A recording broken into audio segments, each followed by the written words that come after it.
Analyse autour des faits qui ont marqué l'actualité nationale et internationale avec nos chroniqueurs, nos invités qui sont des chroniqueurs, des hommes des médias, des analystes. Avec eux, nous refaisons l'actualité pour vous et nous allons aujourd'hui évoquer des sujets au plan national et aussi au plan international. Premier sujet au plan national, il s'agit un peu de la question des plateaux techniques, les défaillances qu'on a pu bien constater ça et là. D'ailleurs, le ministre de la Santé a fait une tournée récente qui a révélé des dysfonctionnements au niveau de nos centres de santé. Nous allons revenir avec une vidéo qui a été virale ces temps-ci. Nous revenons pour faire ce commentaire-là. Et puis, second sujet, il s'agira du vaccin anti-Covid-19. Est-ce que le Burkina Faso va donc s'y mettre rapidement? En tout cas, il y a des débats. Nous allons également ici débattre de ce sujet-là, s'il faut ou non ce vaccin-là au Burkina. Et puis, dernier sujet, les politiques, c'est le MPP, la journée du MPP, donc, qui a eu un forum qui portait sur le thème des réformes institutionnelles et politiques inscrites au programme du président du Faso. Nous allons donc revenir sur ce sujet. Et puis, en Côte d'Ivoire, pour terminer, ce sont les annonces du président Ado concernant Gbagbo Laurent et Blé Goudé qui ont été donc acquittés par la CPI, leur retour au pays. Ouattara a fait donc des annonces. Nous allons analyser tous ces sujets-là avec mes invités qui sont sur ce plateau. À ma gauche, André Eugène Ilboudo. André Eugène Ilboudo est le directeur de la radio des écoles. Merci André Eugène d'être sur ce plateau. Et puis à ma droite, immédiatement, Lengani Issaka. Lengani Issaka est journaliste, directeur de publication de l'Opinion. Merci Lengani d'être sur ce plateau. Et juste à la gauche de Lengani, Blaise Kietga, donc le directeur de publication de YAM Info. Merci d'être sur ce plateau. Et puis enfin, dernier invité, Youssoufou Ouedraogo, directeur, il est journaliste donc à H24. Voilà, merci à tous de nous suivre. Cette émission est donc interactive. Dans la deuxième partie, vous pourrez intervenir, mais avant, vous appelez pour vous inscrire maintenant. Et puis on vous rappellera pendant votre intervention. On commence donc ce sujet-là, mais avec cette vidéo pour en tout cas rappeler un peu les faits et puis un cas pratique de défaillance des plateaux techniques au niveau de nos hôpitaux. Ça se passe à Yalgado. Revenons sur cette image-là.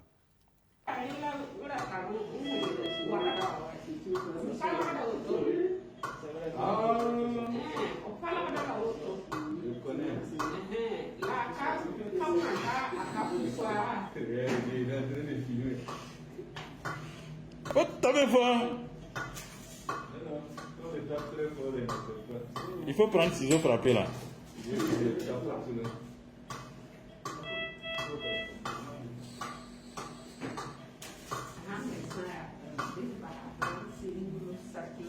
Tu ne tapes pas bien. Voilà.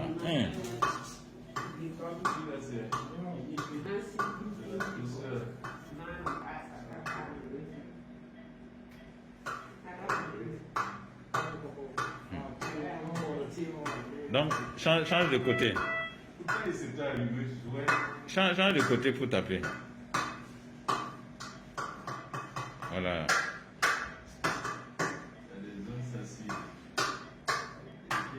Voilà. Encore plus fort. Pourtant. Ah. T'as vu, non?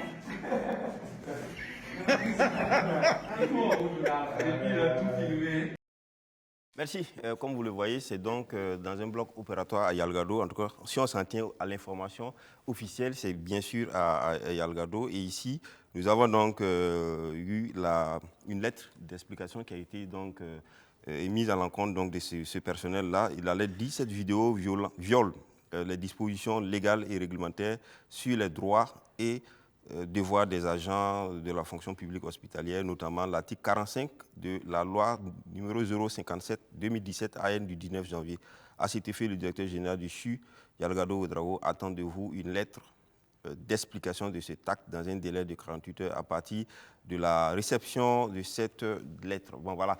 En tout cas, il y a eu un débat autour de cette vidéo qui est parue. D'abord sur l'opportunité, ou disons l'attitude donc de ces agents-là qui peut-être ont eu recours, n'avaient que ce moyen-là pour pouvoir faire entendre leur cause. Mais en tout cas, la vidéo a certainement violé des règles administratives. Et là, ce qui fait cas aussi, ce qui entraîne donc cette demande d'explication. On va d'abord partir sur cet aspect-là. Est-ce que le personnel de santé, voilà, là, avec un malade qui est couché, est-ce que le personnel de santé devait faire ça? André Génier. Bon, je crois que sur les règles éthiques, c'est non. D'abord, c'est un malade, il n'a pas été couvert. Je crois qu'en tant que malade, il y a quand même le droit à l'image, il y a un droit à la protection et on ne devrait pas arriver à cela. Mais bon, je dirais qu'il faudrait regarder, quand vous trébuchez, que vous tombez, il faut regarder là où vous avez trébuché et là où vous êtes tombé. Je crois que si la demande d'explication que l'on leur a demandée doit être fournie, je pense que les gens qui ont fait ça ont des preuves avant pour dire voilà comment nous nous sommes pris pour que vous puissiez réparer et que vous n'êtes pas arrivé. Et nous sommes arrivés à une solution extrême.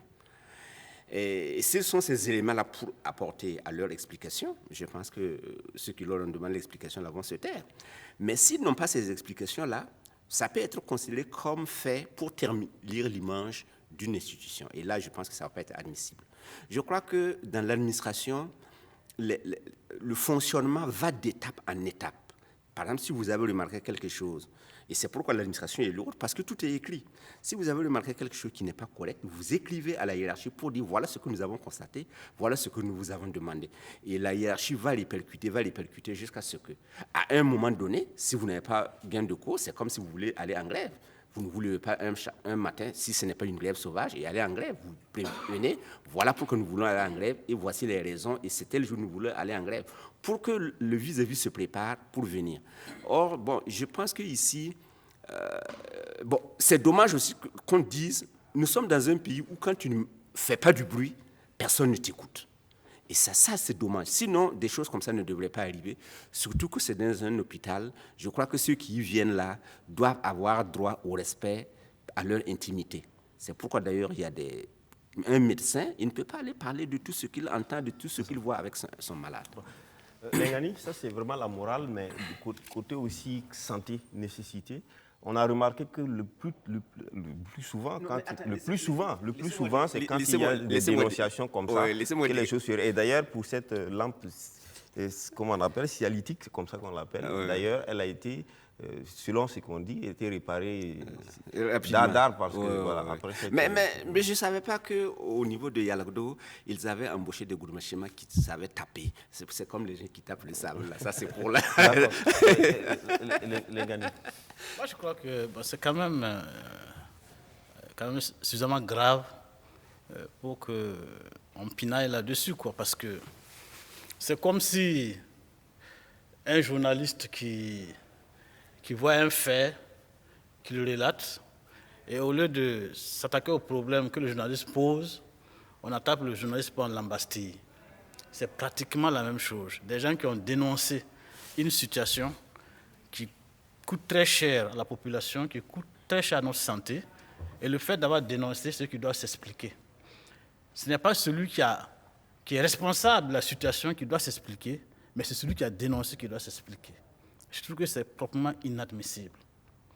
Mais les gars, ils ne sont pas des journalistes, ce sont des professionnels. Oui, j'ai pris un exemple. Ils ont un code déontologique, ils ont tout ça. Et puis c'est dans une administration. Est-ce qu'ils peuvent le faire comme le journaliste le ferait ou comme l'activiste le ferait? Oui, même les journalistes, nous avons un code d'éthique, nous avons un code déontologique, nous avons aussi nos principes élémentaires. Mais je veux dire qu'on peut, même en violant la loi, faire du bien à l'ensemble de la population. C'est ce que je veux dire. Et dans le cas précis, moi, ce qui m'intéresse le plus, ce n'est pas la faute commise par les agents, si faute il y a, mais le fait qu'à l'hôpital, dans un grand hôpital comme Yalagdo, on est obligé de taper, de tambouriner sur une lampe, alors qu'un malade est couché en anesthésie. Et je dis, même par rapport aux malades là, bon, contrairement à ce que André dit, il n'y a pas de droit, il n'y a pas de violation de droit à l'image, puisqu'on ne voit pas son visage. Bon. Et moi, je trouve, sincèrement, ça m'énerve. Ça m'énerve, et je trouve que le ministre devrait adresser une lettre de demande d'explication au directeur général de CHU. Comment se fait-il que dans un de vos services, aussi vulnérable que la chirurgie, une lampe pose un problème jusqu'à ce point?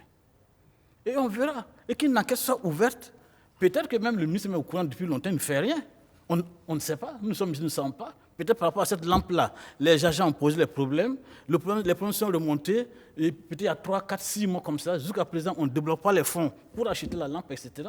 Peut-être que ce n'est pas la faute du directeur, mais il faut qu'une enquête soit menée et qu'on nous dise pourquoi est-ce que c'est comme ça. Plutôt que de vouloir s'acharner, je pense, de manière pas tout à fait normale aux agents qui ont fait leur travail en quelque sorte.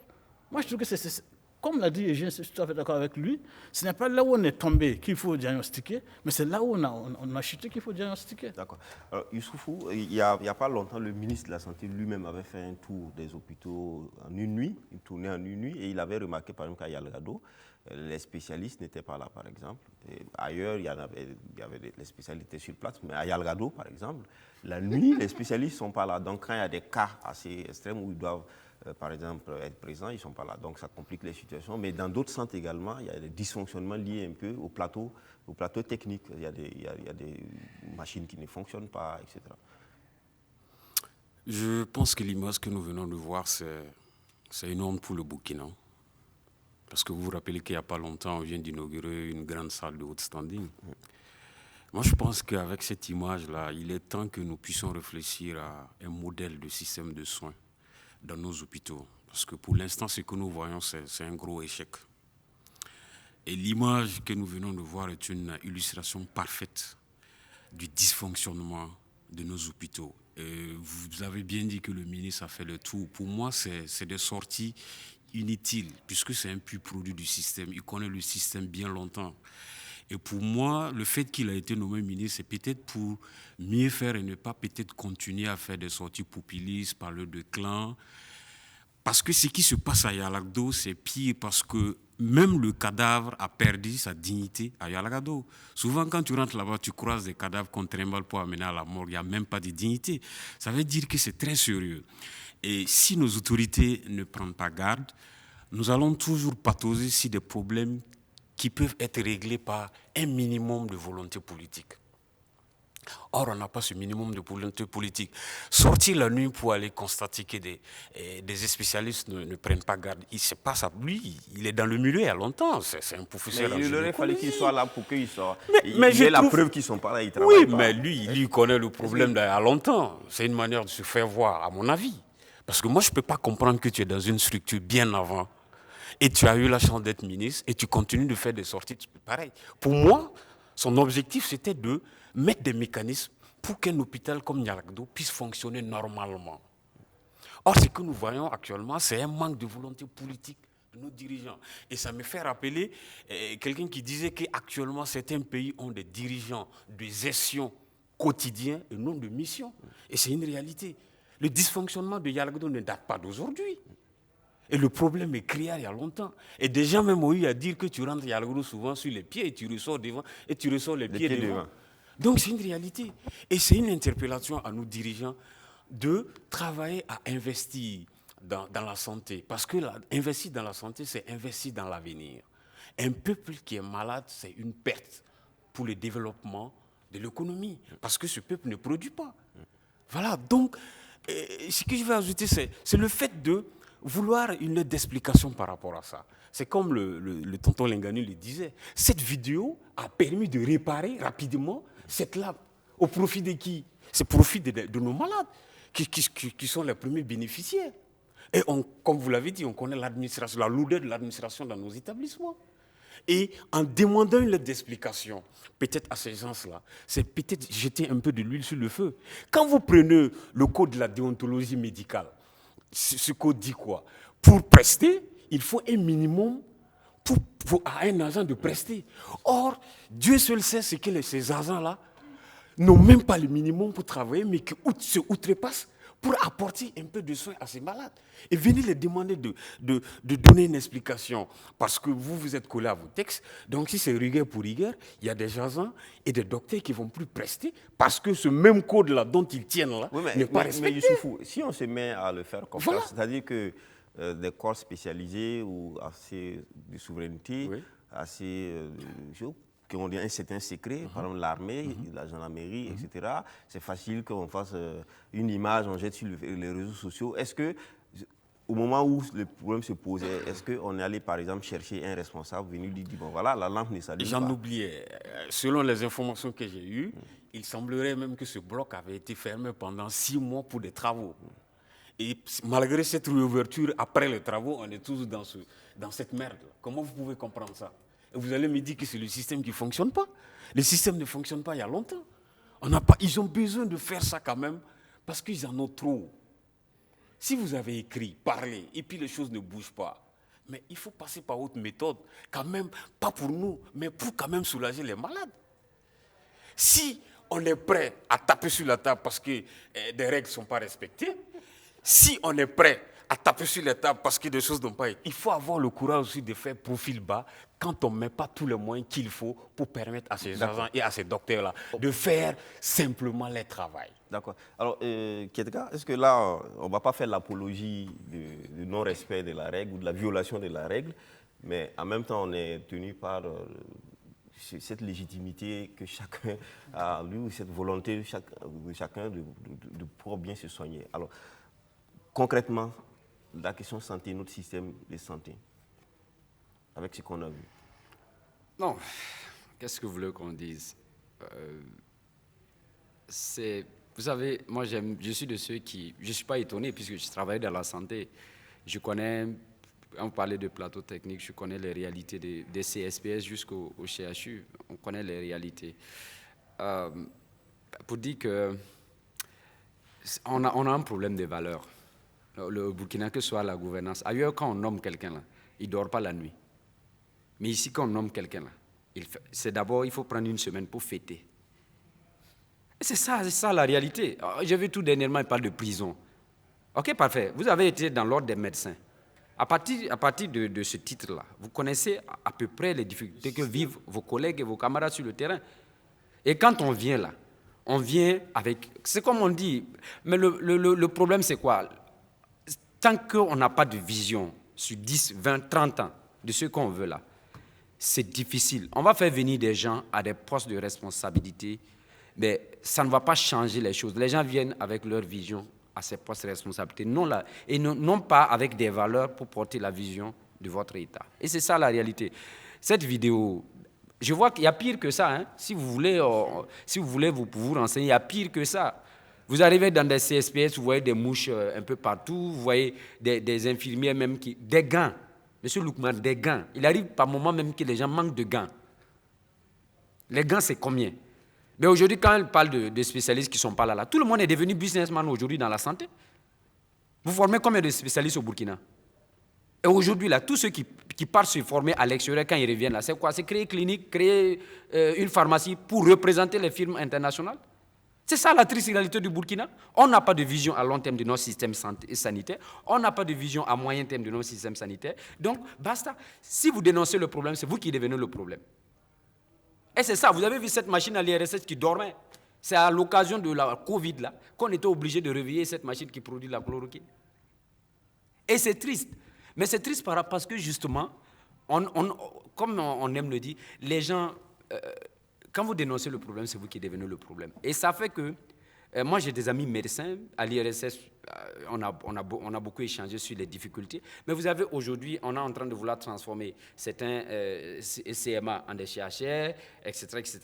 Depuis 2015, on avait commencé à élaborer un programme national de développement du système sanitaire. Et c'est à la faveur de ces derniers événements-là qu'on réveille ça. Et c'est ça, la triste réalité du Burkina. Donc, moi, je suis de ceux qui estiment que cette vidéo-là, elle est venue à point nommé. Et d'abord, je félicite ces agents-là. Je félicite ces agents-là et je dis, je leur apporte mon soutien à quelque niveau que ce soit. C'est pour dire qu'il faut par moment ces genres de choses-là, pour que les gens prennent conscience que, en fait, on n'est pas dans l'administration. Regardez, il y a des ambassadeurs, quand vous voulez les voir, là, vous arrivez même, vous dites que vous voulez remplir la lettre de demande de rendez-vous, là. Ils regardent dans la caméra de surveillance, ils disent de venir. Mais il y a des maires ou des simples ministres ici, là, pour qu'ils vous reçoivent par rapport à une préoccupation du peuple, là. Mais en tant que ministre, c'est trop facile. Aujourd'hui, les Burkinabés ont des préoccupations. Et c'est parce que les gens, à un certain moment, ont la chance de continuer à aller se soigner en France. Il va arriver des moments où les gens seront bloqués à l'aéroport. Et sans pouvoir partir en Europe pour se soigner. Et c'est parce qu'ils ont l'argent pour continuer à aller se soigner en Europe qu'on laisse nos hôpitaux là dans ces états-là. C'est pas sérieux. D'accord. Les gars, quelque chose. Moi, je voulais juste deux petits trucs. D'abord, pour les sorties, là, je ne suis pas tout à fait d'accord pour les sorties parce que, bon, je cite un cas concret que j'ai vécu.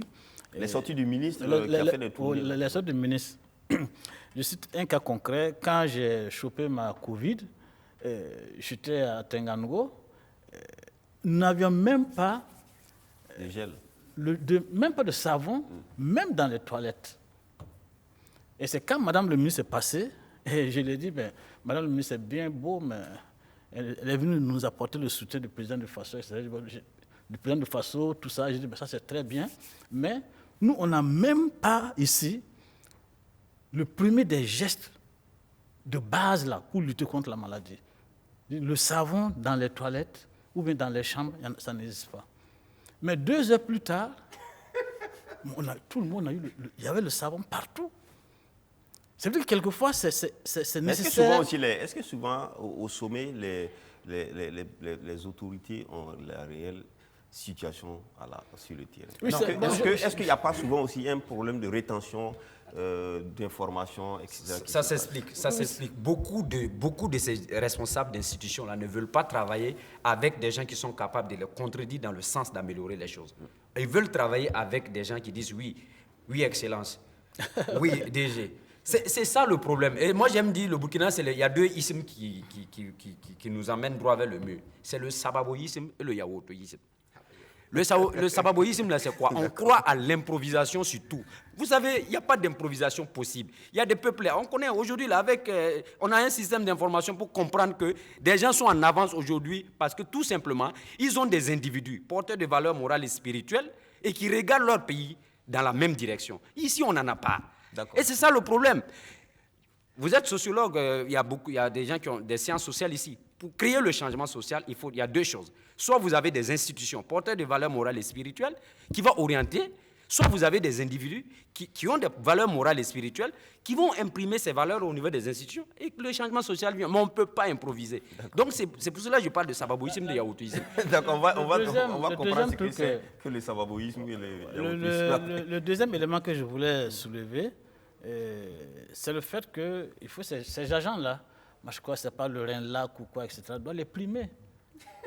Oui, il faut valoriser cet acte-là pour dire aux citoyens burkinabés, partout où vous constatez des choses qui ne sont pas normales, il faut dénoncer.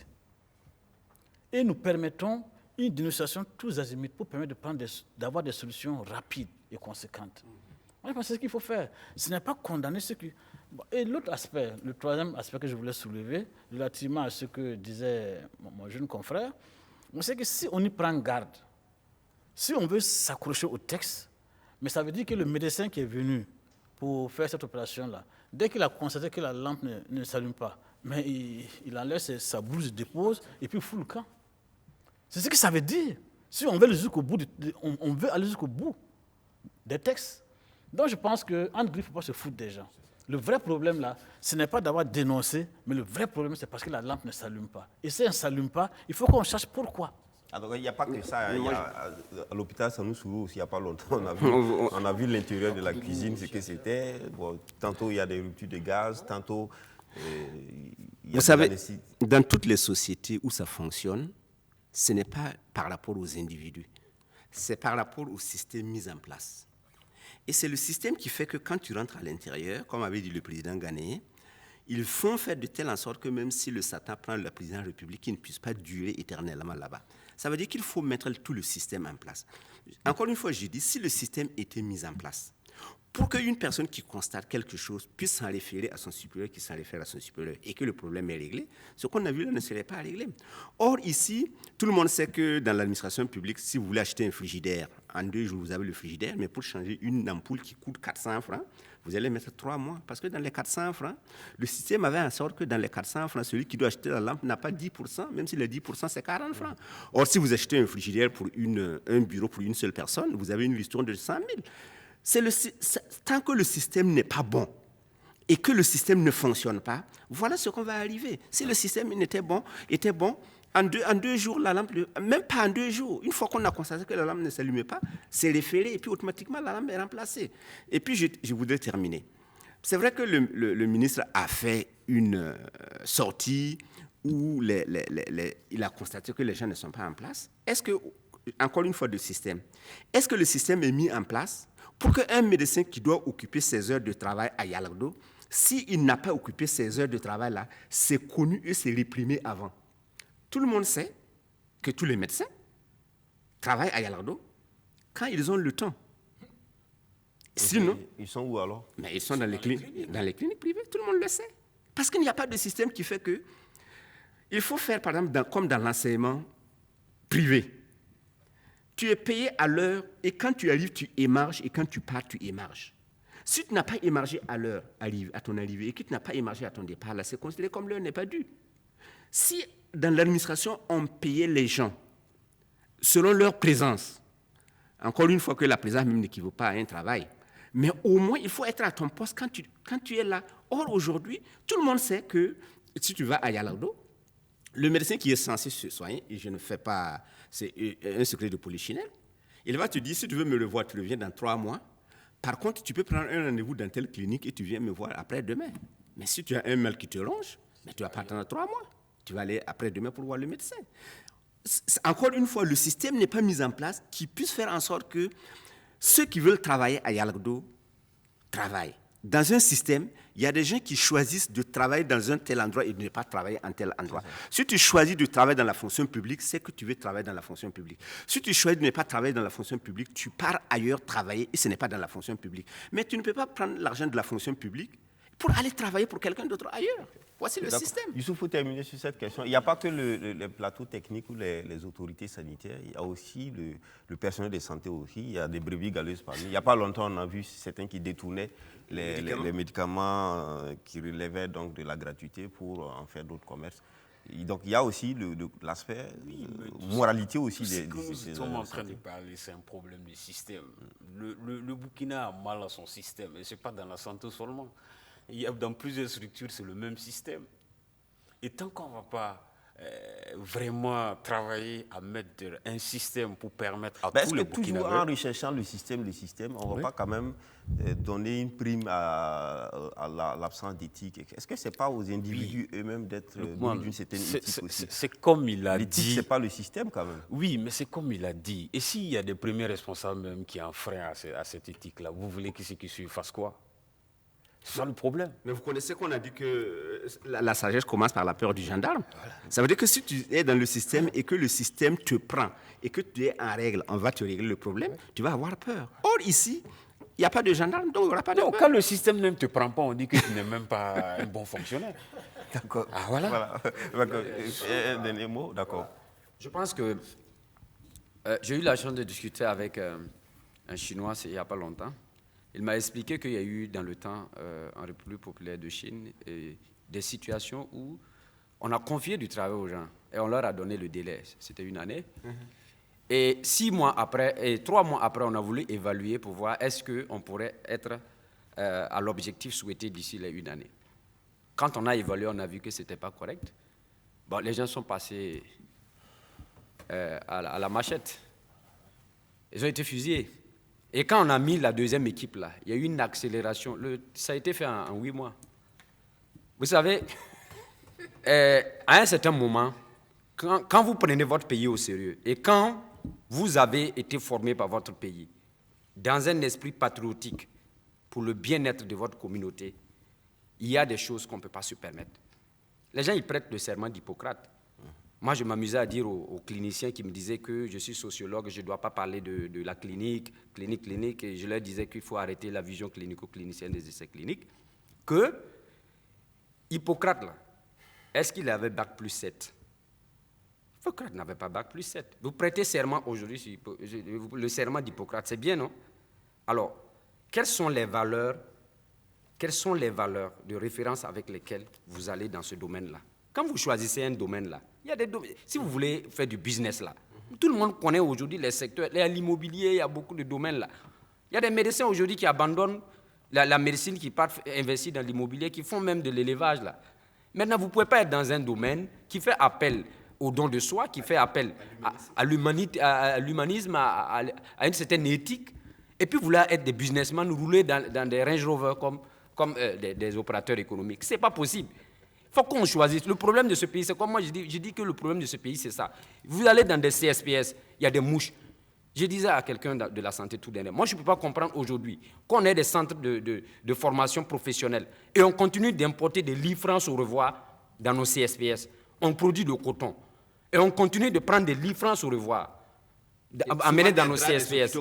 Vous arrivez dans certains CSPS, c'est avec des nattes qu'on couche les malades. Vous arrivez les mouches, vous arrivez des nids de toits comme ça. C'est pas possible. Il faut, alors qu'on forme des jeunes dans la formation professionnelle, etc., Yalgado est à combien de kilomètres du centre de référence des Ignarés? Cette lampe-là, on ne peut pas la fabriquer ici.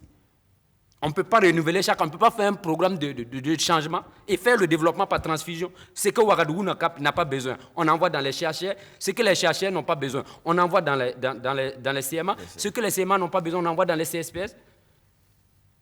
Mais bon, moi, je ne sais pas ce qu'on fait avec nos têtes ici. Mais le gros problème, c'est ça. Merci, Kédega. Merci bien. Dans un système, le cadavre même n'a perdu sa dignité, je pense. D'accord, merci. Merci. On va continuer le débat certainement avec les appels entrants sur ce sujet qui est très important. Alors, merci. On continue sur un autre sujet de santé, mais là, c'est le vaccin anti-Covid-19. Le Burkina s'apprête parce qu'il y a un comité pour l'introduction du vaccin au Burkina Faso qui a été mis en place avec un ensemble de personnalités. Et puis, dans les autres pays à côté, la Côte d'Ivoire a déjà commencé ses premiers vaccins, et d'autres pays aussi, le Sénégal, je pense. Mais il y a quand même des débats parce que sur le fond, que le Burkinabé estime que... Parce qu'il y a d'autres débats aussi sur la qualité donc, de ces vaccins. On est beaucoup réticents, on a peur, on est réservé. Mais on a entendu le Premier ministre récemment parler, et dans ses propos, on sentait dire qu'il y a des pressions, peut-être certainement, on ne sait pas de qui, mais il y a des pressions pour que le Burkina acte vite ces vaccins-là. Alors, Lengani Isaka, à propos de ces vaccins, est-ce que forcément on est obligé, on doit subir des pressions, on doit accepter? Moi, je pense que il est naturel de comprendre que le Burkina Faso n'est pas seul dans le monde comme ça.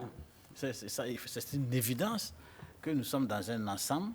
Et si l'ensemble prend une décision, même si on est réservé, on doit poser ses réserves, mais on doit accompagner l'ensemble du système. C'est parce qu'on est ensemble que ça fonctionne. C'est pas si vous le savez, mais on va vers, par exemple, l'édition d'un carnet de vaccination international. Si tu n'es pas vacciné de Covid, tu ne peux pas prendre un avion. Si nous freinons des cas de fer ici et nous refusons systématiquement de le faire, ça veut dire que nous interdisons le voyage à nos concitoyens. Et ça veut dire que nous renfermons sur nous-mêmes. Moi, je dis qu'il faut à la fois être prudent et être pragmatique. Être pragmatique, c'est quoi? C'est savoir qu'il y a les autres qui sont dedans. On peut s'associer aux autres pour voir comment est-ce qu'on peut trouver des systèmes pour s'assurer que ça nous convient, ou peut-être restreindre ça, peut-être pas à tout le monde, mais à ceux qui seront obligés, par exemple, de devoir voyager, etc., comme on le fait aujourd'hui d'une certaine manière, qu'ils puissent effectivement devoir, s'ils veulent voyager, par exemple, faire le vaccin. Moi, où je suis sidéré, sincèrement, par la peur que les gens ont du vaccin. Je ne comprends pas. Sincèrement, je ne comprends pas pourquoi est-ce qu'on a autant peur du vaccin. Si vous regardez, si vous suivez la toile, mais il y a du n'importe quoi qui est dit sur le vaccin. Il y a des fausses simulations. Les spécialistes eux-mêmes estiment que ce vaccin il est trop vite venu. Ça c'est clair. Il est trop vite venu, donc ça suscite quand même des Je suis tout à fait d'accord. Voilà, c'est pourquoi je dis qu'il faut tenir compte des réalités. Par exemple, en Italie, où le virus tue par exemple 10 000 personnes par jour, mais ils ont intérêt à se faire vacciner. Parce que le vaccin est moins dangereux, en tout cas, que éventuellement la maladie elle-même qui arrive. Mais au Burkina Faso, où par exemple, c'est 90 morts tous les 3 mois, je m'excuse de chiffres, il ne faut pas que les gens pensent que c'est ça la réalité. Où en tout cas, il n'y a pas autant de morts que ça, on a intérêt quand même à regarder, être un peu regardant sur ce qu'on... Donc, sur une année, après 12 mois, le Burkina n'a pas franchi la carte, ou en tout cas, tourne autour de 100, 150 Là, morts. on peut comprendre... Sur une année, alors que le PALU fait plus, peut-être 10 fois ou 100 fois plus. On peut comprendre qu'on fasse attention, mais je dis en même temps, il faut être pragmatique. Nous appartenons à un ensemble. Faisons en sorte de ne pas nous couper des autres. Mais on ne doit pas bondir dessus, comme les Italiens qui meurent par centaines par jour. Youssoufou, est-ce que le Burkina doit aller à son rythme? Est-ce que le Burkina doit céder aux pressions? Parce qu'il doit y avoir des pressions de certaines firmes, par exemple, qui voudraient rapidement... il y a un marché à prendre. Voilà. Est-ce que le Burkina doit céder ou il faut aller à un autre rythme? Ou carrément, on peut aussi estimer qu'on n'est pas aussi trop intéressé par ce vaccin? Avant de répondre à votre question, j'aimerais qu'on revienne quand même sur un point qui m'a un peu frappé. Durant le premier quinquennat de Roch, l'une des taches noires de son bilan a été cette communication concernant cette maladie Covid qui a contribué à désinformer les Burkinabés, à amener les Burkinabés à ne même plus croire à cette maladie, que ses responsables aiment trop parler, parce qu'il y a eu trop un jeu de ping-pong. Et de la manière les choses sont en train d'y aller encore, et si on ne prend pas garde, on risque d'aller sur ce même pas. Il n'y a pas longtemps, le ministre Tamboura, chargé de la communication, porte-parole du gouvernement, après un conseil des ministres, nous dit que le vaccin, pour le moment, n'est pas une priorité pour le Burkina. Et quelques jours après, c'est le premier responsable du CORIS, M. Dr Bikaba, qui dit qu'il y a un comité qui est en place, qui est en train de réfléchir sur la question. Et hier, on nous dit qu'il y a un comité, et le plan a été validé par un comité pour le déploiement de la logistique de vaccination. Vous voyez sur le même sujet la vitesse à laquelle on est arrivé. Donc ça veut dire que déjà il y a un problème. Si dans ce flou-là, vous forcez, vous envoyez ces vaccins-là, c'est pour peut-être se vacciner entre eux, parce que de toutes les façons, c'est eux quand même qui ont les moyens pour voyager. Et par rapport à ça, par exemple, à la tragédie même que l'OMS avait prévue sur ce continent, on a évité cette tragédie. Donc ça veut dire, à quelque part, au moins, il y a une certaine résistance. Et là n'est pas le problème. Et moi, mon souci, c'est le fait qu'avec nos maigres économies, on risque encore de se faire assassiner économiquement.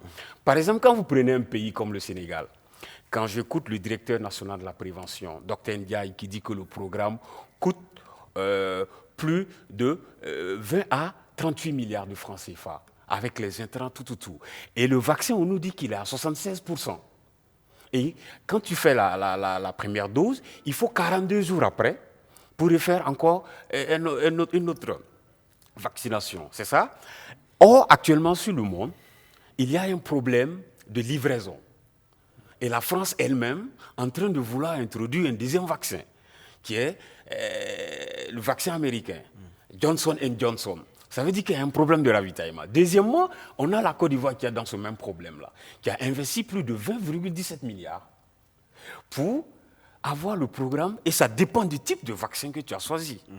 Donc, avec tous ces éléments, moi, je trouve que le salut de l'Afrique pourrait que, quand on est dans des espaces communautaires, il y a la CEDEAO, il y a l'UEMOA, est-ce qu'on ne peut pas faire un investissement au niveau de nos chercheurs pour trouver un vaccin adapté aux Africains et un traitement adéquat? Si on va peut-être aller individuellement avec ces sommes faramineuses-là, j'ai l'impression que on est obligé d'aller sur le business et on va se faire encore assassiner économiquement parce que le coût est très élevé. Et le coût est très élevé pour des vaccins qui sont à 76%. Or, si vous repartez sur le marché mondial pour revoir même ces ravitaillements, c'est tout un problème. Puisque même avec le système COVAX, qui est Vaccine Access Global, piloté par l'UNICEF, ils ont pu mobiliser 6 milliards de dollars peut-être pour permettre à un accès équitable. Et même ce programme-là a du plomb dans l'aile, parce qu'on a un problème de mobilisation. Et si nous allons individuellement, on va se faire assassiner économiquement. Est-ce que dans ça, le salut des Africains ne va pas venir de nous-mêmes, nos propres chercheurs? Disons le salut du Burkina. Non, de l'Afrique en particulier, le Burkina. Parce qu'actuellement... Parce qu'il y a des chercheurs au Burkina qui en trouvent actuellement. Voilà, ils peuvent trouver. Et comparativement aux dégâts du paludisme et à la pauvreté, je pense que le Burkina, pour le moment, le vaccin n'est pas une priorité. D'accord. Alors, voilà. André Jeune Ilboudo, on entend aussi dire par les spécialistes qu'on ne peut même pas conserver ce vaccin-là au Burkina. Parce que la température qu'il faut, ou l'équipement qu'il faut pour maintenir la température nécessaire, c'est hors de portée pour nous Burkinabés qui sommes assez pauvres. Et j'allais dire nos laboratoires, pas nos laboratoires, mais les officines qui sont sur place ne pourraient pas le faire.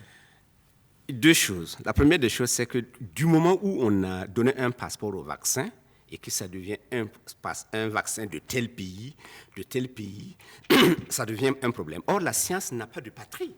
La science est un patrimoine de l'humanité et la science n'appartient pas à un pays. Or, aujourd'hui, les gens font avec le vaccin quelque chose qui appartient à un pays et qui essaie de le vendre. Donc, ça nous pose problème déjà. Mais je dirais que le problème du Burkina dans le vaccin, ce n'est même pas le vaccin qui nous pose problème. C'est est-ce que le vaccin qu'on va nous donner, comme vous l'avez si bien dit, est-ce que c'est le bon vaccin? C'est ça le problème. Parce que moi, je ne veux pas me faire vacciner avec quelque chose qui n'est pas vrai. Or, aujourd'hui, vous avez des images où on vous montre que les gens ne veulent pas se vacciner, ou bien il y a des gens qui sont vaccinés qui sont morts. Et comme vous l'avez si bien dit, j'ai participé à une conférence où des gens de haut niveau sont venus dire, effectivement, même pour protéger le vaccin, pour le conserver, c'est comme aujourd'hui, vous voyez souvent les vaccins que les gens partent vacciner dans les villages. Regardez la conservation. On vous met le vaccin dans une petite boîte, je ne sais pas comment c'est fait.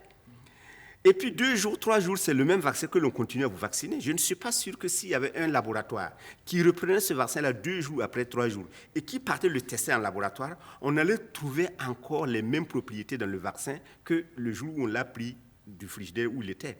Je crois que ce qui nous pose problème, à ceux qui essaient de réfléchir par eux-mêmes, mais pas ceux qui se laissent endoctriner, c'est quel vaccin on va nous servir. C'est lequel on va nous vacciner. Est-ce que c'est le vaccin je dirais dilué, utilisé en Europe où nous, on est cobaye de notre type. Voilà, c'est ça le problème. Et je crois que la discussion vient de là. Sinon, personne n'est contre quelque chose qui va te guérir. Mais quand on voit que des vaccins que nous proposons, entre eux-mêmes, ils disent que tel vaccin n'est pas bon, c'est lequel on envoie en Afrique. Et la France a retiré des variantes. Voilà, et c'est lequel le Burkina va faire un test. Parce que normalement, dans les pays qui sont bien structurés, encore une fois, à chaque fois, il y a des prélèvements que l'on fait et que l'on analyse. C'est comme l'eau. Aujourd'hui, par exemple, vous avez le NSP. Chaque année, ceux qui vendent l'eau doivent amener des échantillons pour qu'ils analysent, pour voir si l'eau conserve toujours les mêmes priorités. Est-ce que nos vaccins qu'on va amener en Afrique, au Burkina, est-ce qu'on va prélever dans des lots pour vérifier si effectivement ces vaccins-là sont de bons vaccins ou bien ce sont des vaccins, comme on dirait, pour rien temps de balai. Ça veut dire, bon... Et ce qui est encore bizarre, vous prenez un pays comme le Rwanda, et en fait, ceux qui se sont vaccinés, par exemple, ils doivent faire une décharge pour ne pas poursuivre le fabricant après des effets secondaires. Ah non, ça on ne peut pas. Donc vous voyez un peu. En tout cas, on parle souvent de clauses de non-responsabilité des firmes qui fabriquent. Je ne peux pas me faire vacciner pour une maladie et on me dit de faire une décharge pour ne pas poursuivre le fabricant au cas où il y a des effets secondaires. Donc déjà, il y a un problème qui se pose. Kedra, alors nous sommes face à un problème peut-être aussi de souveraineté et d'indépendance. Notre santé, on n'est pas indépendant de notre santé. 100 et quelques morts au Burkina, c'est beaucoup trop déjà. Mais comparé à des milliers de morts ailleurs, ou des centaines de milliers de morts ailleurs, on veut nous imposer, c'est le mot qu'il faut peut-être dire, on veut nous imposer un vaccin malgré notre volonté.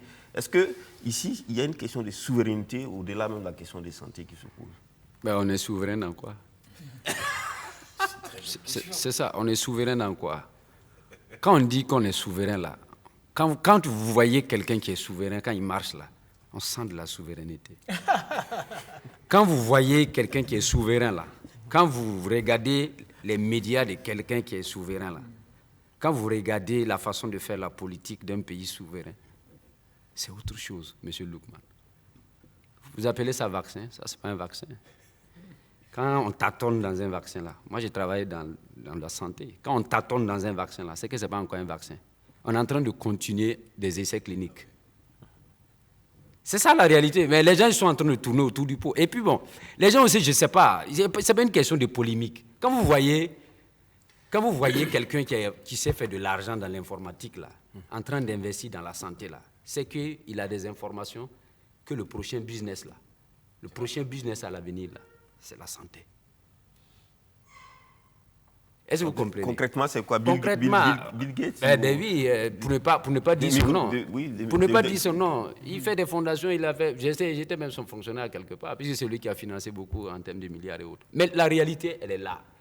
C'est du business pur et simple. Et la logique, c'est vrai, ils disent que si tu ne te vaccines pas, tu ne pourrais pas voyager, etc., etc. Oui, ça c'est connu dans des situations de pandémie. Et je suis de ceux qui estiment avec le frère que on a longtemps mis de côté la recherche de solutions endogènes.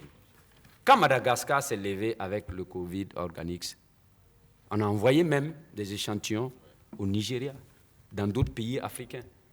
Pourquoi les États africains n'ont pas dit à Madagascar, nous allons dans nos pays, chacun envoyer des chercheurs pour venir renforcer votre équipe là-bas, pour que nous trouvions des solutions endogènes africaines à nos problèmes? On ne l'a pas soutenu. On ne leur a pas donné l'ordre. Parce que justement, la réalité, tant qu'on ne va pas comprendre cette réalité, on va continuer à souffrir. Il y a les jeunes que nous envoyons dans les pays européens se former là. Ils deviennent comme les représentants locaux de firmes pharmaceutiques. Et quand ils viennent là, ils ont tous les moyens pour mettre en place des pharmacies, pour mettre, moi je soigne avec tel mal, dans ma pharmacie il y a tel produit, il y a tel produit, il y a tel. C'est pour vous dire que c'est des représentants locaux. Et aujourd'hui, les Européens, ils sont malins. Parce qu'ils ont eu dans le temps des universités qui ont formé des gens à la stratégie de la conquête mondiale. Nous, on n'a pas eu ça. Nous, on a torturé même les gens même qui ont la matière grise, jusqu'à les précipiter à la tombe. Et c'est ça aussi la réalité en Afrique. Cette histoire de Covid vient révéler une fois de plus que nous n'avons pas confiance en nous-mêmes. Et nous voulons que les autres aient confiance en nous. Ça cause un problème. Donc moi, en tout cas, je ne suis pas pour ce vaccin-là. Ce n'est même pas une urgence pour le Burkina. Le palu tue plus que ça. La pauvreté. Le RTSS, là, pour le vaccin du palu que nous, on a expérimenté à Nanoro ici, là, c'était 37% palu grave, si je ne me trompe, et 52% palu simple. Mais est-ce que jusqu'à présent, on a validé le produit? Parce que ce n'est pas un bon truc. Mais on a pris combien d'années pour développer le RTSS? Il y a combien de pays qui ont expérimenté? Le Ghana a expérimenté, le Burkina a expérimenté, Kenya, machin. Mais ce sont des milliards qu'ils ont investis. Si cette histoire de Covid-là, ils ont pu trouver le vrai vaccin sans effet secondaire et que c'est réel et que les gens doivent se vacciner là, c'est que nous devons avoir le courage de dire à ces mêmes gens-là qu'ils ont le vaccin du sida, ils ont le vaccin du palu. Sauf que dans leur stratégie de business mondial, ils cherchent l'occasion pour voir comment ils pourront faire mieux rentabiliser peut-être. Lengani Saka, tu veux dire quelque chose? Moi, je reviens sur la notion de pragmatisme. Oui. Bon, on peut discourir aussi longtemps qu'on voudra, mais les réalités seront là que si tu n'es pas vacciné, tu ne voyageras pas. Combien de personnes voyagent au Burkina? Mais justement, c'est ça que je dis, il faut mettre l'accent sur ce qui veut. Et ça fait une année que les gens ne voyagent pas. Les visas ne sont pas aujourd'hui délivrés pour certaines catégories. Alors, les gens ne voyagent pas pour autant. Mais les gens voyagent. Comment les gens ne voyagent pas? Les gens voyagent. Moi, je voyage. Dans les pays européens, il n'y a pas de visa. Non, bon. Et puis, il y a des gens qui viennent d'Europe, qui partent d'Afrique en Europe. Ça dépend. Bon, de toutes les façons... Je dis une fois de plus qu'il faut être pragmatique, il faut être réaliste. Il faut voir les réalités en face. Si c'est pour discourir sur notre indépendance, notre souveraineté, etc., bon, on a tellement fait ça pendant longtemps et ça n'en servait à rien qu'il faut peut-être voir autrement les choses. Moi, je voulais... Mais Lengani, est-ce que ça voudrait dire qu'il n'y a pas de précaution à prendre? Est-ce qu'on ne doit pas être réservé, envers un produit que même ceux qui fabriquent le produit refusent la responsabilité après utilisation? On a des preuves d'effets secondaires. Moi, je ne comprends pas. On a des preuves d'effets secondaires dans les pays européens. On a des preuves déjà. Est-ce que la question, c'est de dire, est-ce que le Burkina, en tant qu'un État indépendant, un État qui a un gouvernement, qui a un peuple, qui a des populations, qui dit simplement, nous, comme j'ai cru comprendre que le ministre porte-parole du gouvernement a dit, ce n'est pas une priorité. Donc nous attendons quand il aura le bon vaccin. Est-ce que le Burkina ne pourrait pas avoir cette posture? Mais est-ce que parce que ce n'est pas une priorité, on ne doit pas faire? C'est une question. Je dis et je répète, nous sommes dans un monde global. Et on ne peut pas se singulariser jusqu'à un certain niveau pour parler d'indépendance. Je suis tout à fait d'accord avec... comment tu t'appelles encore? Issoufou. Avec Issoufou Ouedraogo pour dire qu'il faut chercher des solutions dans nos petits espaces d'abord, UEMOA, CEDEAO, etc. Et puis on élargit pour voir comment, par exemple, ou même bilatéral, entre le Burkina Faso et la Côte d'Ivoire, le TAC, s'il vous plaît. Pourquoi la Côte d'Ivoire et le Burkina Faso ne s'entendraient pas sur le vaccin qu'il faut commander ensemble, etc.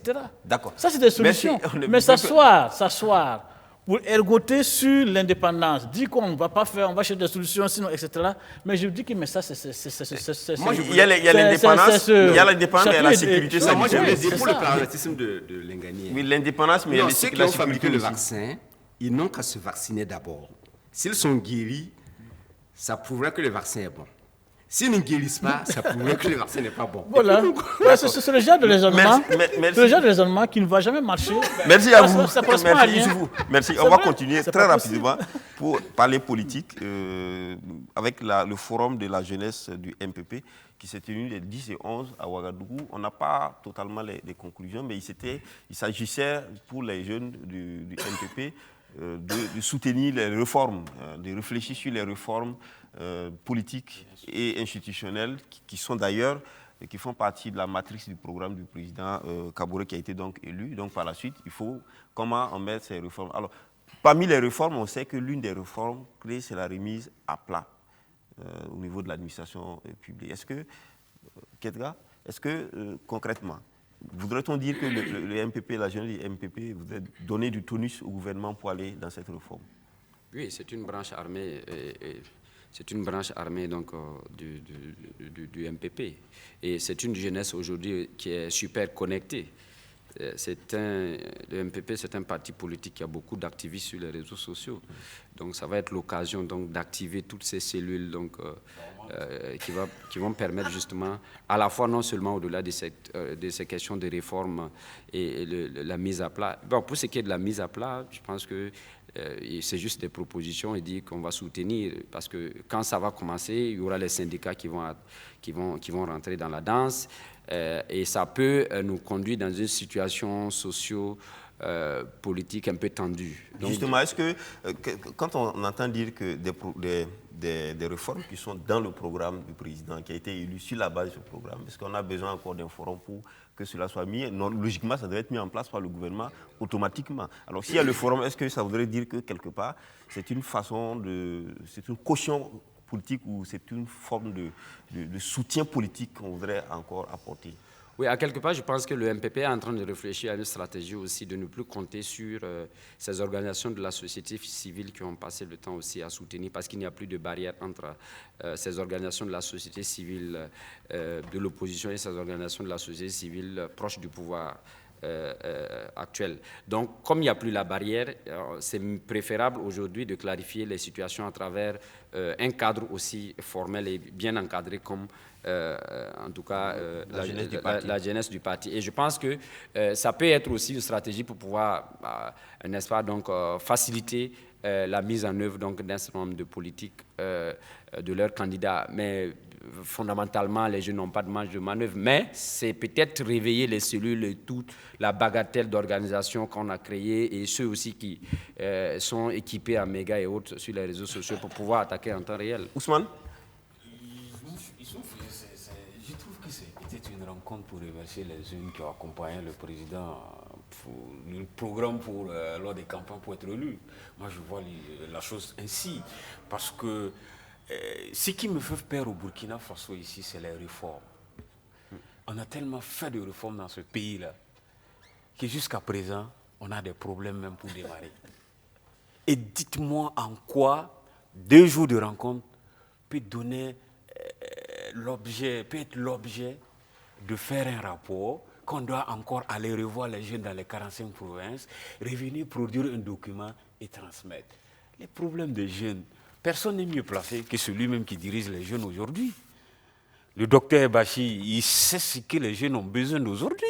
On n'a pas besoin de réforme on n'a pas besoin de rassembler les jeunes pour parler de réforme. C'est visible.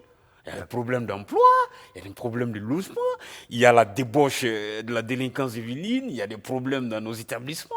On n'a pas besoin de réunir des jeunes pour faire des réformes dans un pays. Mais les jeunes politiques, les jeunes de la jeunesse du MPP comme on dit, c'est un bras séculier important pour le gouvernement. S'il se met en branle aujourd'hui, ça donne plus de force aussi au gouvernement parce que certaines réformes vont forcément faire face, seront contrées par d'autres acteurs. Oui, au fait, c'est comme on le dit souvent, qu'il y a un adage qui dit qu'on ne peut pas cacher le soleil avec une seule main. Les jeunes même qui sont au sein du MPP, là, lors de ce forum-là, ils sont dans le système, ils comprennent, ils ont besoin d'emploi. On ne peut pas les flatter. Si les gens ont peur des mots, on a rassemblé nos militants pour les remercier parce qu'on nous a aidés à amener notre champion à la tête, à Kosiam encore pour une deuxième fois. Il n'y a pas de souci. Mais qu'on nous dise que c'est pour des réformes, mais dans ce pays-là, il y a combien de fois on a fait des réformes et il n'y a même pas eu de résultats sur le terrain. Oui, mais ils disent que les réformes du président, dans le cadre de la campagne, le président a battu sa campagne des réformes qu'il voudrait mettre en œuvre et les jeunes sont venus donc pour soutenir cela. Monsieur Loukman, ne m'interrompez pas. Les jeunes, le président qui a été réélu a bâti campagne sur quoi? C'est par rapport à son programme. Et dans son programme, il y a des réformes. Dans son premier quinquennat, il n'y a pas eu de réformes. Il y a eu des réformes. On a baissé le taux de recrutement dans la fonction publique.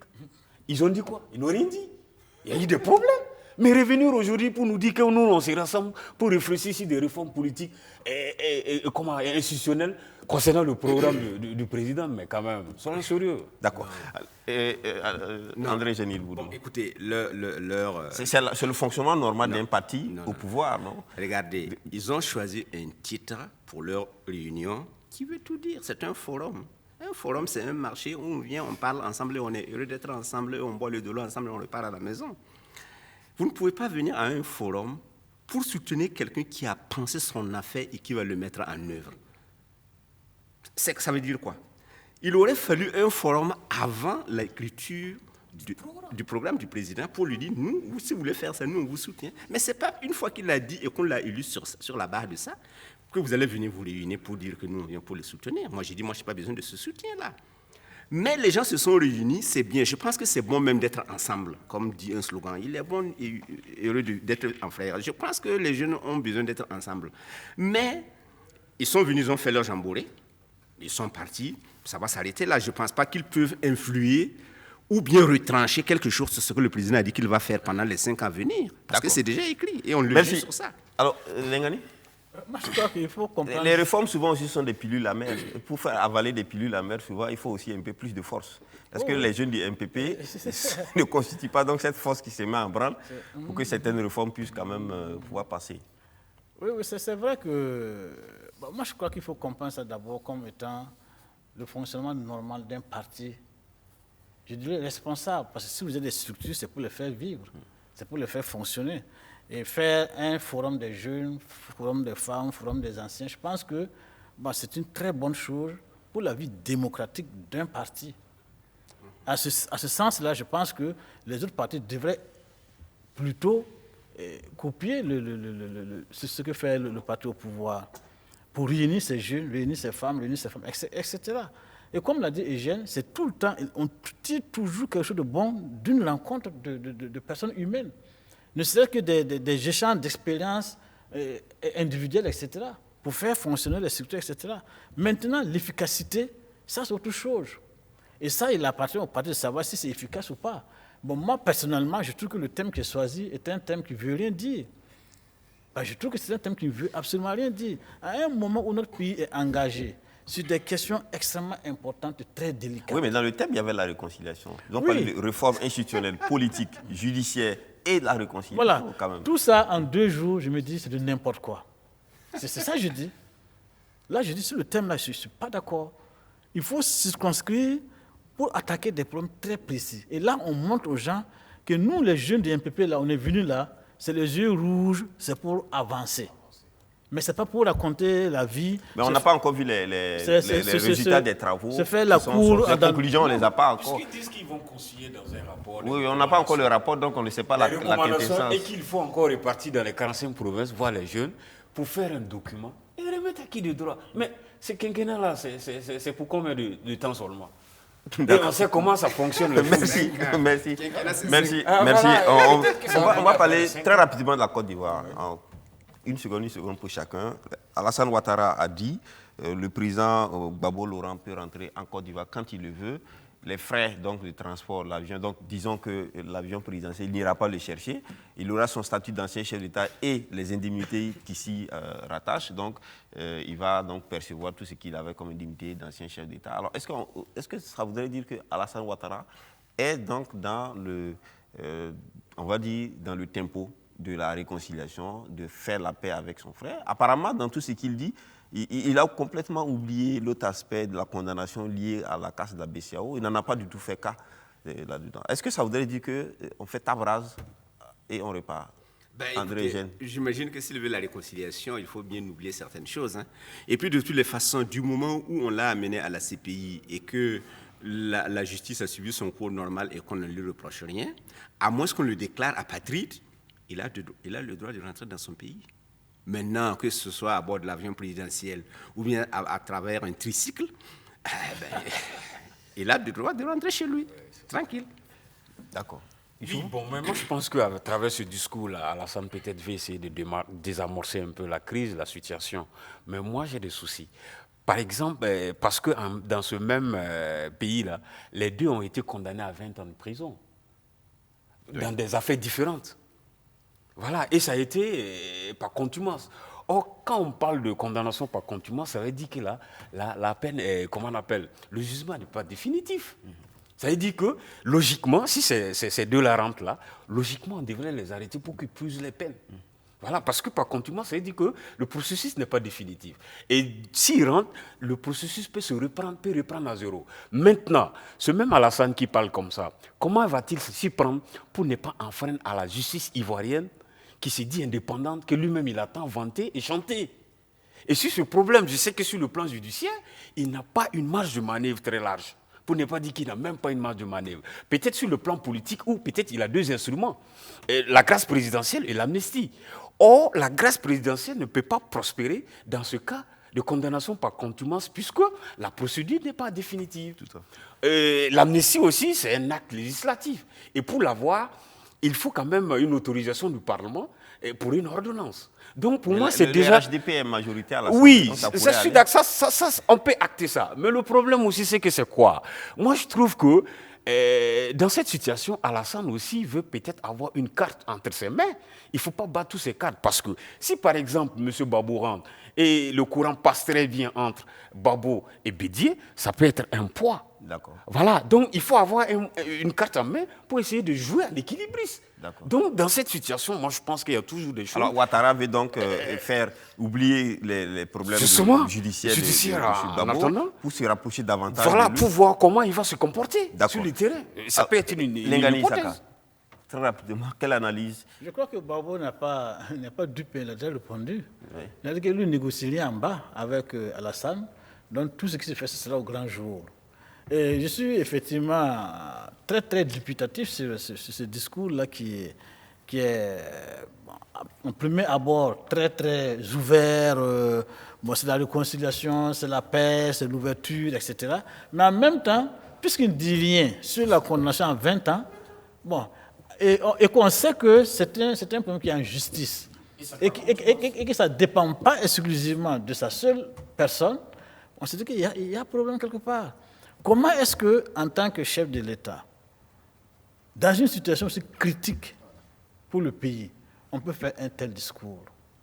Moi, je m'étonne. Oui, mais on voit qu'avec Afin Guessan, un temps après donc, les élections, il y avait eu une procédure contre les Afin Guessan et autres, mais après il est rentré, on n'en a plus entendu parler. La justice n'a plus bougé. Et justement, je dis, quand même, c'est Laurent Gbagbo. Tout le monde sait qu'il est condamné à 20 ans. Vous dites que voilà, vous allez le faire entrer, vous allez payer ses frais de voyage, tout ça, avec sa famille. Bon, c'est pour de l'aéroport aller à la Maca. Là-bas, c'est Maca, hein, maison de l'éducation d'Abidjan. C'est pour aller directement à la Maca ou bien c'est pour aller à Gagnoua. À Mama. C'est ça. Et s'il va, Mama, c'est pour faire quoi? C'est pas seulement des annonces politiques. Ouattara, en tant que chef de l'État, il fait des annonces politiques, mais la question judiciaire, il ne pique pas. Peut-être que la justice va s'en charger. C'est là que je dis que ce n'est pas normal. Non, ce n'est pas une justice indépendante, ça. Et puis Alassane, il n'a même pas fait, pour moi, il n'a pas fait un discours. Je ne savais pas qu'il était un bon lecteur de communiqué. Ça, c'est un communiqué. Puisque vous parlez d'équilibrisme, là, c'est ça. L'équilibrisme, là, c'est constaté, en fait, dans ce communiqué qu'il a lu, puisque moi, j'appelle ça un communiqué.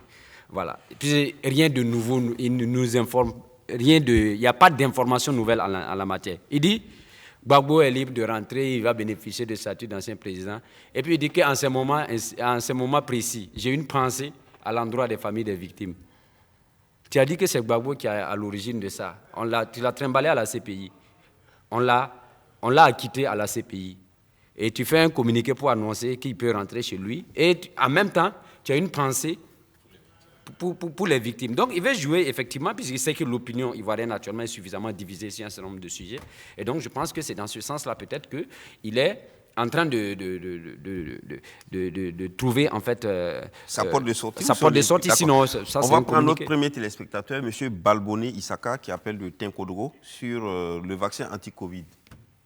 Oui, alors bonjour. Oui, bonjour M. Balboné. Allez-y très speed pour votre intervention. Il n'y a pas de protocole. Je voulais intervenir sur le vaccin de la Covid-19. D'accord. D'abord, avant de revenir sur le vaccin, moi je me disais que pour le Covid-19, normalement, l'Afrique devait profiter avec le Covid-19 pour relancer l'économie. Normalement, on devait utiliser le Covid-19 pour relancer notre économie. Mais tellement que nous sommes, on veut essayer de suivre l'Occident. Voilà. Donc, on a tout bloqué. Comme nous sommes tout bloqué, nous sommes tout bloqués. Alors que vu la réalité qui se passe ici avec le Covid-19, nous, on voit que le Covid-19 en Afrique, ce n'est pas comme ce qu'on se pensait. Donc, de nous, on devait penser, on devait essayer de lancer notre économie. Ça, c'est premièrement. Maintenant, pour le vaccin, moi, en tout cas, je suis contre le vaccin actuellement. Parce que nous, on a écouté des conférences que les grands chercheurs ont dit, pour avoir un vaccin ou une maladie, un vaccin, il faut aller entre 6 à 7 ans. Et aujourd'hui, la maladie qui tombe de 1 an à 2 ans, déjà, on dit qu'on a trouvé le vaccin. Et si vous voyez actuellement, vous allez voir qu'il y a des pays européens, mais occidentaux, qui sont en train de refuser le vaccin déjà. Je me rappelle, la semaine dernière, il y avait la Bulgarie, il y avait la Pologne, même l'Italie, a refusé le vaccin. Qu'ils ont vacciné, on voit que ça donne d'autres cas. Voilà, ça a des effets secondaires. Et qu'est-ce que nous, en Afrique, au Burkina Faso particulièrement, est-ce qu'on a les moyens pour réellement contrôler ces vaccins qui vont venir ici? Est-ce que c'est des vrais vaccins? Est-ce qu'il n'y a pas un andu sur ça?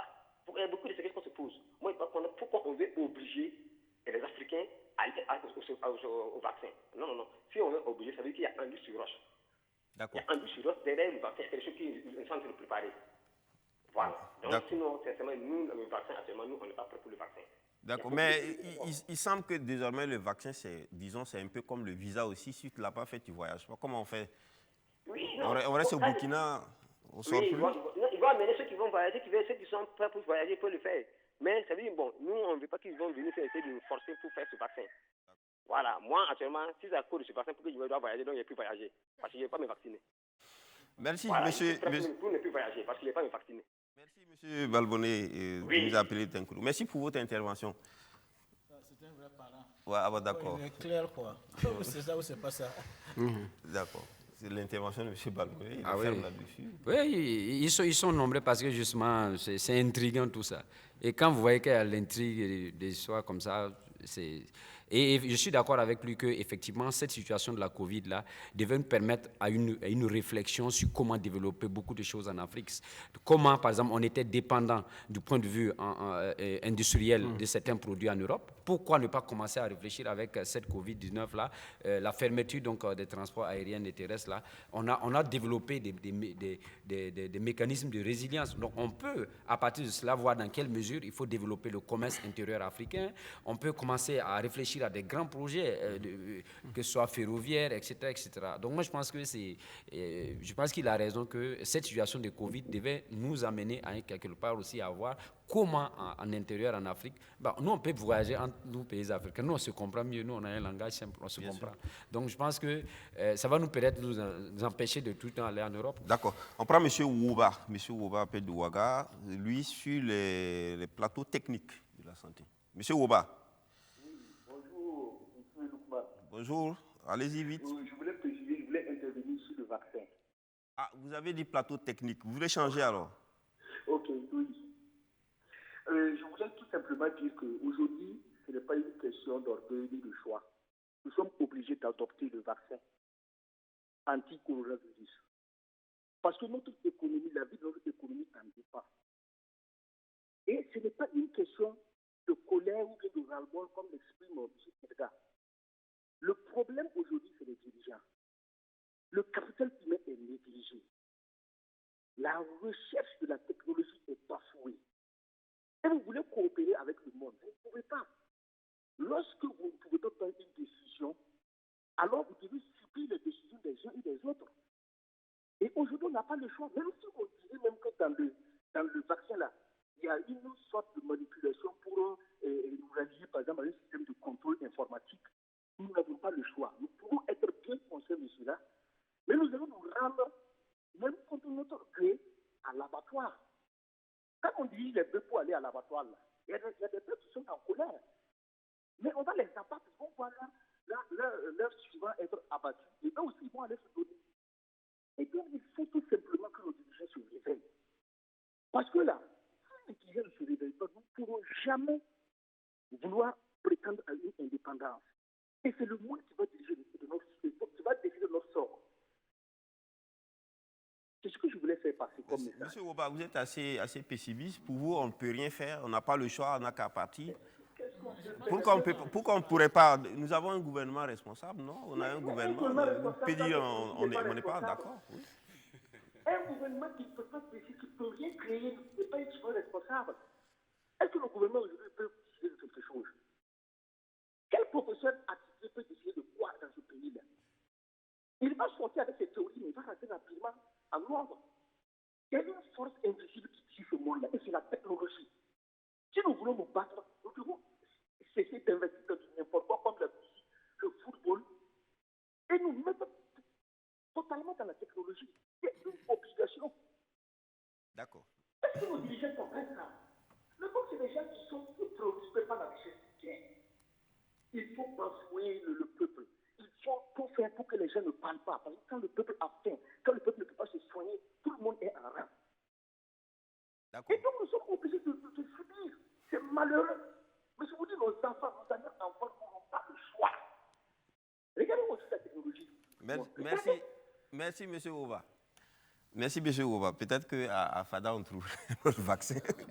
Ou bien, Ouedraogo. Le coup de gueule de Ouba, c'est vrai. Ouedraogo, peut-être qu'à FADA, on trouverait un autre vaccin. Non, mais ça va être difficile de trouver un vaccin à FADA, mais je suis un peu d'accord avec Ouba, parce que c'est une réalité.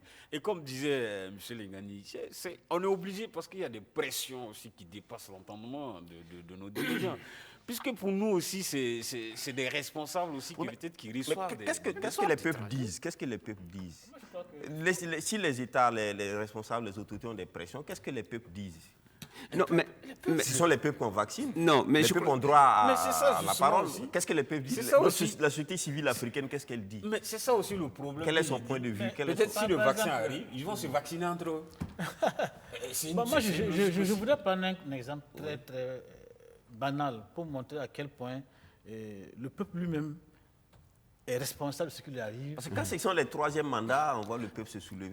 Quand c'est d'autres choses, on voit le peuple se soulever. Mais là, apparemment... Une situation tout à fait triviale. On en parlait tantôt des médecins qui arrivent, qui ouvrent des cliniques. Mais qui va se soigner dans les cliniques? Ce n'est pas les chèvres, ce n'est pas les bœufs, ce n'est pas les chiens, ce n'est pas les moutons. C'est les êtres humains. C'est le même peuple-là qui va. Pourquoi est-ce que, comme Eugène l'a dit, le gars, il te dit, si tu veux te soigner à l'hôpital, tu viens dans 3 mois. Au cas contraire, si c'est après-demain, tu viens à ma clinique, etc. Lingani, on va prendre le dernier téléspectateur qui appelle de très loin en Côte d'Ivoire, M. Kader Traoré, qui veut, lui, bien entendu, évoquer la question Gbagbo, retour de Gbagbo et les annonces du président Ouattara. M. Traoré. Bonjour. Bonjour. Oui, bon, en fait, c'est la première fois que je participe à votre émission. Hein. Merci. Voilà, ok. En fait, j'aimerais évoquer le cas de la Côte d'Ivoire. Là. En fait, ce que vous devez comprendre, c'est que d'abord, il faut voir ça en 2 volets, en fait. L'annonce du président Ouattara, en fait, quand vous regardez un peu le côté sécuritaire et puis le côté judiciaire, même s'il a dit que le président Laurent Gbagbo doit rentrer, en fait, on doit voir ces 2 volets-là d'abord. Côté judiciaire, parce que tout le monde sait qu'il y a 20 ans sur lui. Maintenant, On sait aussi que le président Ouattara avait pris une loi d'amnistie pour Simone Gbagbo, qui elle aussi avait pris 20 ans à l'époque. Donc on voit que c'est dans cette même optique qu'on va cheminer en fait. En fait, c'est le président Ouattara, tout le monde sait qu'il va prendre une loi d'amnistie pour amnistier M. Laurent Gbagbo. Maintenant, en dehors de ça, lorsqu'on regarde aussi sur le plan sécuritaire, Laurent Gbagbo ne peut pas venir comme ça et puis bon, il faut prendre des mesures sécuritaires. C'est-à-dire choisir son maître de camp, choisir les membres de sa sécurité, tout. Donc ça, c'est un travail aussi au préalable. Donc personnellement, moi je pense que le président Ouattara, il est dans une bonne vision en fait. Voilà, on sait que le retour de Laurent Gbagbo va permettre à décrypter un peu la situation, mais pas à amener forcément la réconciliation. Voilà, puisque la réconciliation, c'est une tête perpétuelle en fait. On ne peut pas dire aujourd'hui même qu'en Afrique du Sud, les Sud-Africains sont réconciliés. Est-ce que vous voyez? Aujourd'hui, on parle du modèle sud-africain, mais moi je ne vois pas où est-ce que les Sud-Africains sont réconciliés. C'est perpétuel en fait. D'accord. Voilà. Donc moi je pense qu'en Côte d'Ivoire, la ligne du président Ouattara, on va la suivre nous tous. On sait que bon, c'est un peu difficile pour les victimes et autres, voilà. Puisque mine de rien aussi, ça gronde un peu dans le camp de Ouattara. Est-ce que vous voyez? Mais bon, pour la réconciliation, chacun est prêt. D'accord. Voilà. Merci, merci, M. Kader Traoré. Vous dites que c'est la première fois que vous prenez cette émission. On vous invite à continuer les prochaines fois. Oui. Voilà, d'accord. Que vous appelez, d'accord. On aimerait aussi que vous appeliez la prochaine fois pour des sujets concernant, bien sûr, la Côte d'Ivoire ou le Burkina. Merci bien. Tout le temps, je pense qu'il nous a quand même éclairé sur certains sous-entendus qu'on ne voyait pas. Bon, je pense que c'est tout à fait... Mais je dis effectivement avec lui et avec quelqu'un qui disait tantôt qu'il y a la question des victimes aussi. Il y a eu 3000 morts dans cette affaire. Et 3000 morts, on ne peut pas passer ça sous un profit comme ça sans expliquer aux gens. Et c'est là où, bon, je crois qu'il faut... Mais les 3000 morts, il n'y a pas de coupable. Il n'y a pas de coupable. Ceux qui ont été poursuivis ont été acquittés, donc il n'y a pas de coupable. Oui, mais en fait, c'est là où, justement, je suis d'accord avec M. Traoré, c'est un processus qu'il faut enclencher avec le retour de Gbagbo. C'est-à-dire le retour de Gbagbo ne tait pas la question du contentieux, du problème qui est né du contentieux électoral. Mais c'est une base pour commencer à trouver une solution définitive à la question. Étant entendu que le tribunal, la CPI, qui devait apporter une réponse qui ne va pas dans le sens d'une condamnation d'une des parties, ça veut dire que les Ivoiriens sont renvoyés à eux-mêmes. Trouver une solution entre vous, en quelque sorte, c'est ce que la communauté internationale dit aux Ivoiriens. Il ne faut pas nous mettre dans votre affaire, trouver une solution, on vous renvoie votre colis, débrouillez-vous entre vous, trouver une solution. Je pense que ça fait 10 ans de perdu pour rien pour la Côte d'Ivoire. D'accord. André Géniboudou? Non, ben écoutez... 3000 morts, cadeau? Oui. Non, ça ne peut pas être cadeau. Mais je crois que le problème qui a été vicié dès le départ, c'est que l'on avait trouvé que les 3000 morts appartenaient à un seul camp. Or, quand il y a une guerre, c'est qu'il y a deux parties qui sont en conflit. Donc les morts ne peuvent pas venir d'un seul camp. Même si vous bombardez quelqu'un, souvent on dit oui, on a fait tant de victimes, mais on a eu autant de blessés, peut-être un blessé de la part de ceux qui ont bombardé. Or ici, on a trouvé que les 3000 morts appartenaient à un seul camp. Je crois que c'est là où, dès le départ, on trouvait que ça allait être difficile. Et bon, comme Lengani l'a dit, on voit vous envoyer votre colis, ben écoutez, vous allez le déballer entre vous et puis vous allez voir qui a fait quoi. D'accord. Et puis ça montre encore une fois que la justice n'est pas la panacée, ce n'est pas forcément le chemin par lequel il faut passer pour résoudre la question des victimes, non. D'accord. Merci à vous tous qui nous avez suivis, merci à ceux qui ont appelé, merci sur le plateau. Nous étions donc ensemble pour ce numéro de Presse Eco. J'étais donc avec Youssoufou Ouedraogo. Youssoufou Ouedraogo est journaliste à H24, qui est un journal qui paraît en ligne. Écrit ou vidéo ou télé? Oui, on allie l'image, le son sur notre plateforme numérique. Ok. Ouais. Merci Youssoufou. Et Ketga Blaise, il est journaliste. Ketga Blaise également promoteur, donc directeur de publication de Yam Info également. Ok. Yam Info également, c'est un journal, un magazine, c'est une télé? C'est une presse en ligne en construction avec une version purement télé, Yam TV. Il y a beaucoup d'interviews aussi sur YAM TV. Ah, mais exact, oui.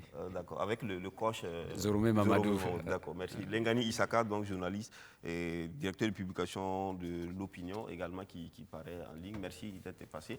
Et puis enfin André Eugène Ilboudo, il est directeur de la radio des écoles. Merci à tous de nous avoir suivis. On se donne rendez-vous dimanche prochain pour un autre numéro de Presse Éco si Dieu le veut.